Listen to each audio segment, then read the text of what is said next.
Assalamu alaikum. Hello guys. Today I am going to talk about unit number 5 રાનકી Vav. Let's see. અહીંયા તમે પિક્ચરમાં રાનકી વાવનું picture plus રાનકી વાવ ક્યાં આવેલું છે એ જોઈ શકો છો. રાનકી વાવ એ ગુજરાતના પાટણમાં આવેલું છે અને હવે આ રાનકી વાવ એ શાના માટે પ્રખ્યાત છે અને એને કોને બંધાવ્યું અને એ કેટલી મોટી છે એની ડીપનેસ કેટલી છે એ બધું આપણે આજે આ યુનિટની અંદર જોઈશું. Let's start. Ranki Vav, the stepwell, is an approved site on the World Heritage. It was declared by the World Heritage Committee, UNESCO. UNESCO has recognized this masterpiece as an exceptional example of water management. It is a wonderful sample of technological development for utilizing groundwater resources in a single structure.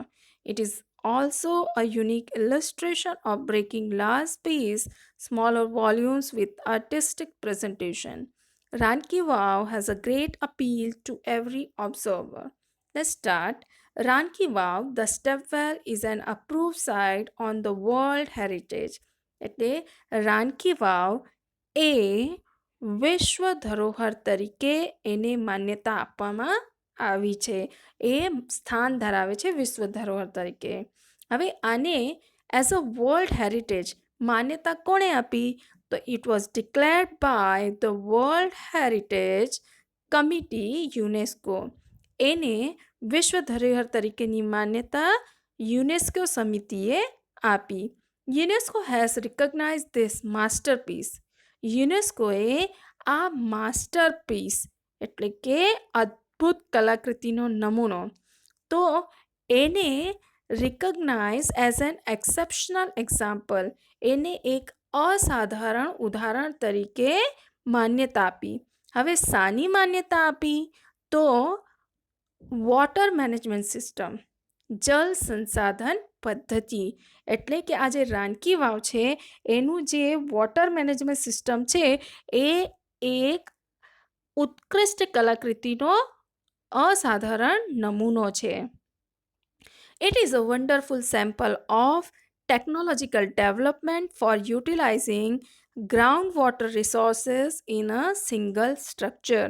હવે રાનકી વાવ જે છે એ સંગ્રહ કરેલા પાણીને, ઊંડાણમાં જે પાણી હોય સંગ્રહ કરીને રાખીએ આપણે એ, તો સંગ્રહિત કરેલા પાણીને કેવી રીતે સારામાં સારી રીતે ઉપયોગ કરવામાં આવે અને એ બી એક જ રચનાની અંદર, તો એનો બી આ એક અદ્ભુત એક્ઝામ્પલ છે.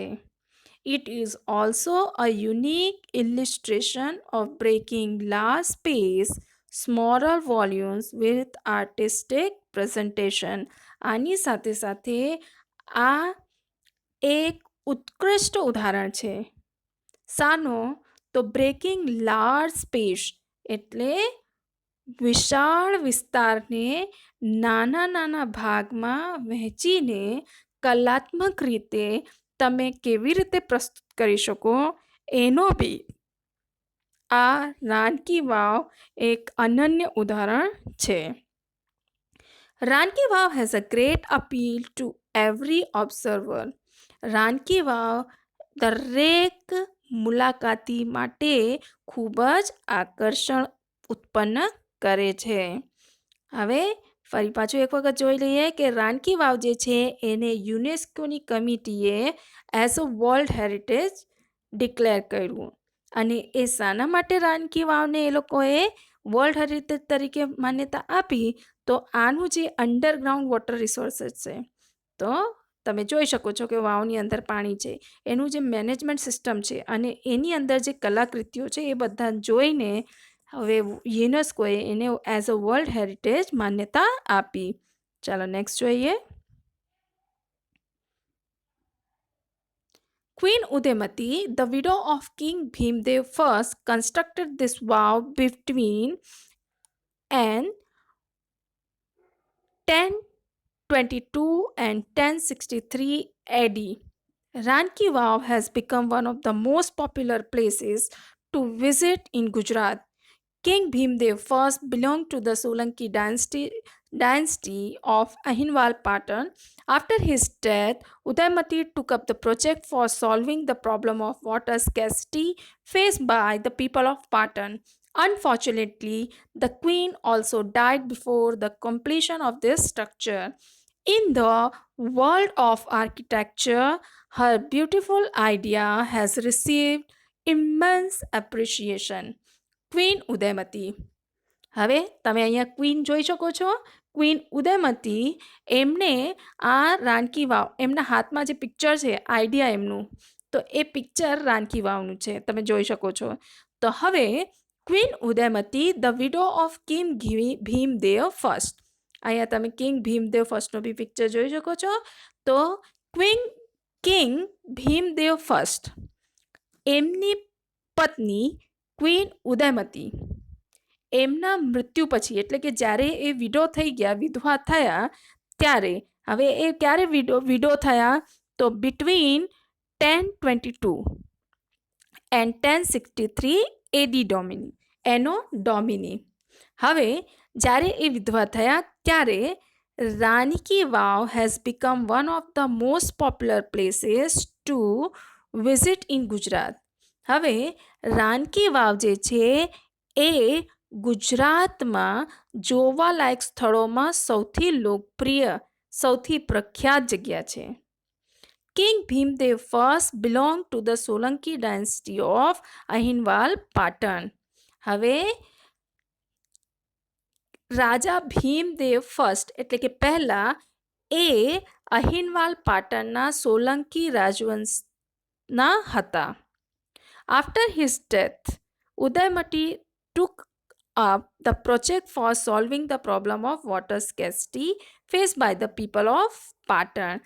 તેમના મૃત્યુ બાદ પાટણની પ્રજા એટલે પાટણના જે લોકો હતા એ લોકો જો પાણીની અછતની સમસ્યાનો સામનો કરી રહ્યા હતા એનો ઉકેલ લાવવા માટે એને સોલ્વ કરવા માટે રાણી ઉદયમતીએ રાજા કિંગ ભીમદેવ ફર્સ્ટના મૃત્યુ પછી એમણે આ જે પ્રોજેક્ટ હતું રાણકી વાવનું એને પોતાના હાથમાં લઈ લીધું. Unfortunately, the queen also died before the completion of this structure. પણ કમનસીબે દુર્ભાગ્યવશ આ કામગીરી પૂરી થાય એના પહેલાં જ ક્વીન ઉદયમતીની બી મૃત્યુ થઈ ગઈ. પણ in the world of architecture, her beautiful idea has received immense appreciation. પણ સ્થાપત્યની દુનિયામાં તેમના આ વિચારને તેમની આ કલ્પનાને ખૂબ જ વખાણ અને ખૂબ જ પ્રશંસા મળી.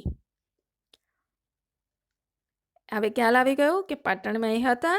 હવે આપણને એટલું ખ્યાલ આવી ગયો કે આ રાણકી વાવની સ્થાપના કોણે કરાવી તો રાણકી વાવની સ્થાપના કિંગ ભીમદેવ ફર્સ્ટની પત્ની ક્વીન ઉદયમતીએ ચાલુ કરી એ એમનો જ વિચાર હતો. અને એ કેમ શરૂ કર્યું તો એમણે આ પાટણના લોકોની પાણીની અછતની સમસ્યાને દૂર કરવા માટે એનો ઉકેલ લાવવા માટે એમણે આ રાણકી વાવનો વિચાર આપ્યો હતો. નેક્સ્ટ જોઈએ. Queen's Stepwell or Ranki Vav is a 7-storied structure. This east-facing stepwell is 64 meters long, 20 meters wide and 27 meters deep. હવે રાનકી વાવ એટલે કે ક્વીન ઉદયમતીની સ્ટેપવેલ એટલે પગથિયાવાળી વાવ. તો આ જે સ્ટેપવેલ છે એ અહીંયા તમે જોઈ શકો છો કે અહીંયા સ્ટેપ્સ છે. તો આ જે સ્ટેપવેલ છે રાનકી વાવ એ કેટલા માળની છે તો આ 7 માળની રચના છે. 7 માળનું બાંધકામ છે એનું. This east facing stepwell. હવે આ કઈ દિશામાં છે તો ઈસ્ટ ફેસિંગ પૂર્વ દિશાની તરફ એનો મુખ છે. તો this east facing stepwell is 64 meters long, 64 meter લાંબી, 20 મીટર્સ વાઇડ એટલે 20 મીટર પહોળી and 27 meter deep, 27 meter deep છે. ચાલો જોઈ લઈએ. તો 64 meter long, 20 meters wide and આની સાથે સાથે 27 મીટર ડીપમાં છે. આ આપણને ખ્યાલ આવી જાય છે. ચાલો આગળ જોઈએ. Each sculpture, passage, pillar and pavilion in this magnificent structure has enchanting carving. On its side walls, there are around 800 sculptures. Each sculpture, એના દરેક સ્થાપત્ય, અહીંયા તમે સ્થાપત્ય શિલ્પ કલાઓના નમૂના જોઈ શકો છો. તો દરેક સ્થાપત્ય, આવા જવાના માર્ગ, સ્તંભ, પછી મંડપ, ગુંબજ હોય એવા પ્રકારના પેવિલિયન, પાકા મંડપ, બાંધકામ. ઇન ધીસ મેગ્નિફિસન્ટ સ્ટ્રક્ચર, આ ભવ્ય બાંધકામની અંદર, એની અંદર શું શું છે? તો હેઝ એન્ચાન્ટિંગ કાર્વિંગ, દરેક સ્થાપત્યમાં, દરેક સ્તંભોમાં, મંડપોમાં, દિવારો પર, દરેક ઉપર તમને આકર્ષક કોતરણી કામ દેખાય છે. On its side walls there are around 800 sculptures. અને એની જે બાજુની દિવાલો છે એના ઉપર લગભગ 800 જેટલી શિલ્પકૃતિઓ આપણને જોવા મળે છે. ચાલો નેક્સ્ટ જોઈએ. There are nearly 400 big sculptures of different god and goddesses in the wow at present. These numbers would have been many more in the past in its original structure. Each story has a narrow corridor for the visitors to appreciate beauty of sculptures and carvings engraved on the walls. Even pillars of the wow are not exceptions to it. They display splendid artistic marvel on the stone. હવે there are nearly 400 big sculptures of different god and goddesses in the wow at present. હાલમાં આ જે વાવ છે એની અંદર લગભગ 400 જેટલા મોટા 400 જેટલી મોટી શિલ્પ રચનાઓ દેવી અને દેવતાઓની આપણને વાવમાં જોવા મળે છે. These numbers would have been many more in the past in its original structure. એના પોતાના મૂળ રૂપના સ્થાપત્યમાં આ જે સંખ્યા છે દેવી દેવતાઓના સ્કલ્પચર્સની, શિલ્પોની, એ આના કરતાં બી વધારે હોઈ શકે છે. Each story has a narrow corridor for the visitors to appreciate beauty of sculptures and carving engraved on the walls. હવે દરેક માળ, કેટલા માળની છે આ? 7 માળની. તો 7-story બિલ્ડિંગ જે છે એની અંદર each story, દરેક માળ પર has a narrow corridor, સાંકડો કોરિડોર, just like gallery. તો સાંકડો રસ્તો છે. શાના માટે, કોના માટે છે? તો ફોર ધ વિઝિટર્સ, મુલાકાતીઓ માટે, જે આના જે સ્કલ્પચર્સ છે, આના શિલ્પો અને કોતરણી કામને દિવારો પર જોઈ શકે અને એની સુંદરતાનો લાવો લઈ શકે અને પ્રશંસા કરી શકે. એના માટે દરેક માળ પર સાંકડો રસ્તો બનાવવામાં આવ્યો છે. Even pillars of the wow are not exception to it. દિવાલો પર તો કાર્વિંગ છે જ, એન્ગ્રેવિંગ બી છે, પણ જે પિલર્સ છે, સ્તંભો, એના ઉપર બી સુંદર એવું કોતરણી કામ આપણને જોવા મળે છે. આ કોતરણી કામમાંથી આ દિવાલો તો છે જ, પણ સ્તંભો બી અપવાદ નથી, એ બી છૂટ્યા નથી. They display splendid artistic marvel on the stone. તે સ્તંભો બી પથ્થર પર ભવ્ય કલાત્મક શ્રેષ્ઠતા, અદ્ભુત રચના એને દર્શાવે છે.